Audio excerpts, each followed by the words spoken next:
Bienvenidos, mi nombre es Natalia Becerra, soy Isabel Velasco, Laura Sepúlveda, Mayra Gavina, y el tema es Jacques Lacan. A mediados del siglo XX, el psicoanálisis atravesaba una crisis de identidad.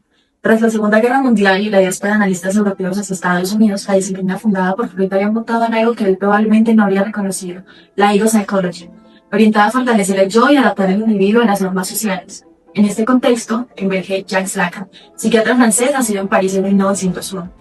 Para 1953, tras fundar la Sociedad Francesa de Psicoanálisis, pronunció en Roma su conferencia Función y Campo de la Palabra y el Lenguaje en Psicoanálisis, texto que se convertirá en el manifiesto fundacional de lo que él denomina el retorno a Freud. Pero retornar a Freud no significaba repetirlo. Lacan lee a Freud a través de Ferdinand de Saussure, el lingüista suizo que revolucionó el estudio del lenguaje al establecer que los signos no tienen un significado inherente, sino que funcionan por diferencia. El significante, la palabra como sonido, y el significado, el concepto, están arbitrariamente unidos. Para Lacan, esta arbitrariedad es clave. El sujeto está determinado por un orden simbólico, el lenguaje que lo presenta. El primer gran aporte de Lacan trata de 1949, presentado en el Congreso de Zúrich, el estadio del espejo como formador de la función del yo. Este texto introduce un concepto revolucionario sobre la constitución del propio sujeto. Entre los 6 y los 18 meses, el infante experimenta un momento crucial para su vida, se reconoce en el espejo. Pero Lacan observa algo fundamental: el bebé está motilmente descoordinado, fragmentado en su propia experiencia corporal. Sin embargo, percibe en el reflejo una imagen unificada, una imagen completa. Se identifica con esa imagen y proclama jubilosamente: ese soy yo. Esta identificación es constitutiva pero también alienante. El yo se forma identificándose con algo externo, con una imagen que viene del otro. Por eso Lacan distingue entre el yo, el sujeto del inconsciente, y el moi, el yo imaginario, narcisista e ilusorio. Esta distinción reformula completamente el narcisismo freudiano y establece uno de los 3 registros lacanianos, lo imaginario, el registro de las identificaciones y las imágenes. En función y campo de la palabra, Lacan establece su tesis central. El inconsciente está estructurado como un lenguaje. No se trata de una metáfora poética. Como Lacan afirma que los mecanismos que Freud identificó en la interpretación de los sueños son idénticos a las operaciones lingüísticas descritas por Saussure y Roman Jakobson. La condensación onírica es la metáfora. Múltiples significantes se condensan en uno solo. El desplazamiento es la metonimia, que es el deslizamiento del significado de un significante a otro. El inconsciente funciona mediante cadenas de significantes, donde el sentido emerge no del contenido, sino de las relaciones diferenciales entre los elementos. Esto introduce el segundo registro lacaniano, lo simbólico, el orden del lenguaje, la ley, el gran otro, con mayúscula. El gran otro es el tesoro de los significantes, el lugar desde donde el sujeto recibe su propio mensaje de forma invertida. El sujeto no habla el lenguaje habla al sujeto. En el seminario 1, los escritos técnicos de Freud, dictados entre 1953 y 1954, Lacan realiza una lectura minuciosa de los casos clínicos freudianos. Analiza el caso Dora, adolescente de 18 años tratada por Freud en 1905, que presentaba síntomas histéricos como tos nerviosa y afonía.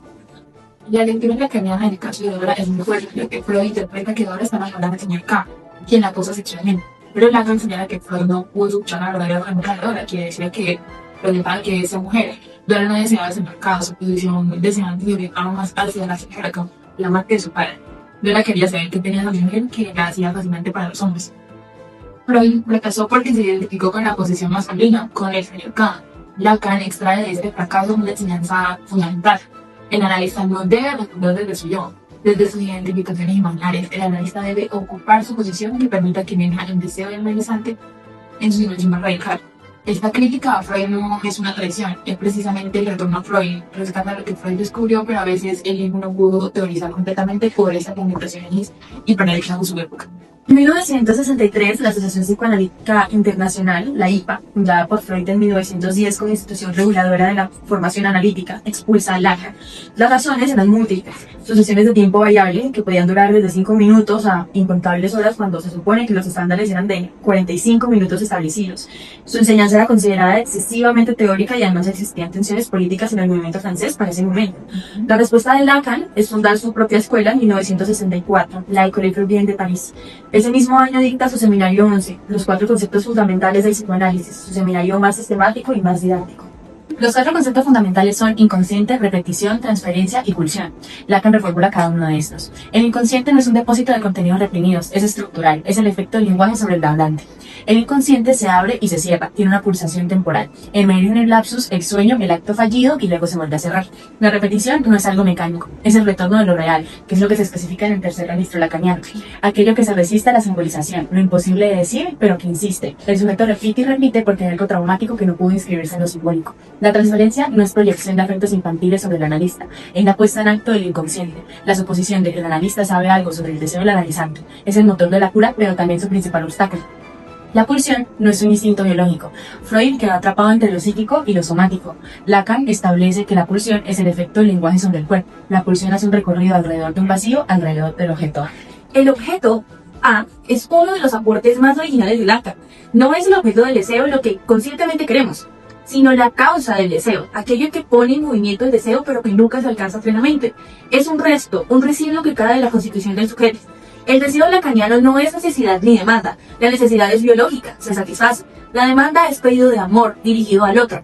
El deseo es lo que queda entre ambas, metonímico, indestructible, estructuralmente insatisfecho. En práctica clínica, estas formulaciones tienen implicaciones radicales. El analista no se posiciona como un fuerte yo, que fortalecerá el yo del paciente. El analista se coloca en la posición de objeto A, causa del deseo del analizante. Esto permite que el sujeto pueda interrogar su propio deseo sin las obturaciones del yo imaginario. Las sesiones de tiempo variable responden a una lógica significante. El corte se produce en momentos de emergencia de significantes clave, no según el tiempo cronológico. La interpretación analítica no explica el síntoma, produce un efecto de significación que permite al sujeto leer su síntoma de otra manera. Éticamente, Lacan radicaliza una máxima freudiana. La única falta ética es en el propio deseo. No se trata de deseo narcisista del yo, sino del deseo que constituye al sujeto como un sujeto dividido, marcado como una parte singular. El fantasma fundamental, formalizado como el sujeto dividido en relación con el objeto A, es la matriz inconsciente que organiza el deseo del sujeto. Es un guión que se repite en las direcciones amorosas, como en los síntomas y en las inhibiciones.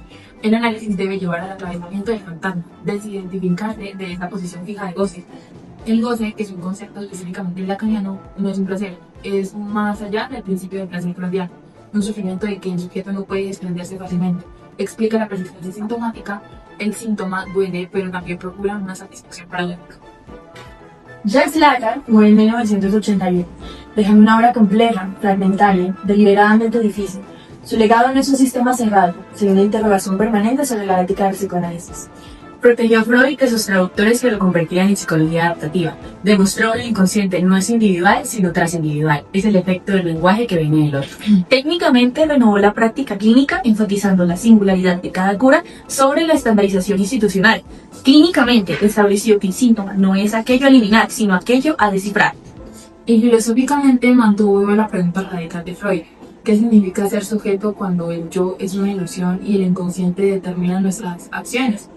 En tiempos de neurociencias y psicofármacos, su pregunta sobre cómo sostener un espacio para el deseo singular sigue siendo urgente y actual. Gracias.